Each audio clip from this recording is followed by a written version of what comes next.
ni Mali kunnafoni ye k'aw kunnafoniya Mali kunkan ani diɲɛ fan wɛrɛw kunkan wuli i ka i kunda Play Store kan i ka Mali kunnafoni application kɔri dɔrɔn k'a sigi i kun cɔyi o ma kɛ e maa min fɛ dɔrɔn kunnafoni de bɛ se suri i kun i ko ntɔn Mali kunnafoni a fɔ kunnafoni soba.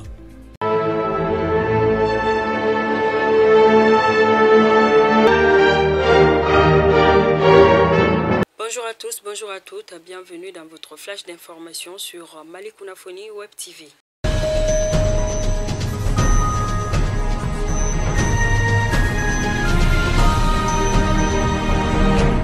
Préparatifs des ANR à Gao, les autorités régionales à pied d'œuvre en effet en prélude à la date de la tenue des assises nationales de la refondation. Les autorités de la région de Gao sont à pied d'œuvre pour l'organisation matérielle financière des travaux de l'ensemble des communes de la région. Semaine nationale de lutte contre la corruption dans le but de créer un espace d'échange, de formation, d'information et de sensibilisation sur la lutte contre la corruption au Mali.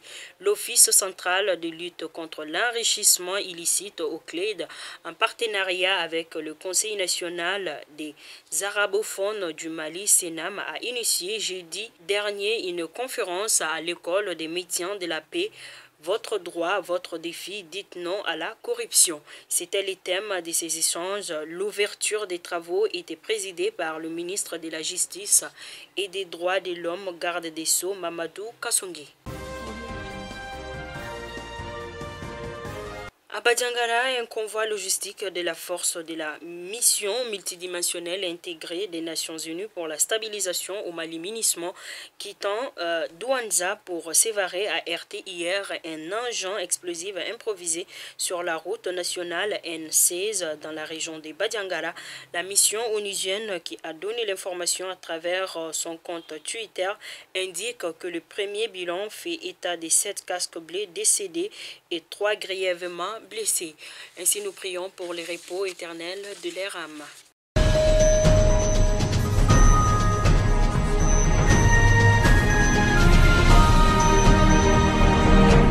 À présent, les actualités hors de nos frontières. Au Burkina Faso, le président Roch Marc Christian Kaboré a mis fin mercredi 8 décembre aux fonctions de son premier ministre Christophe Marie-Joseph Dabiré, auteur d'une lettre de démission entraînant automatiquement celle de l'ensemble du gouvernement.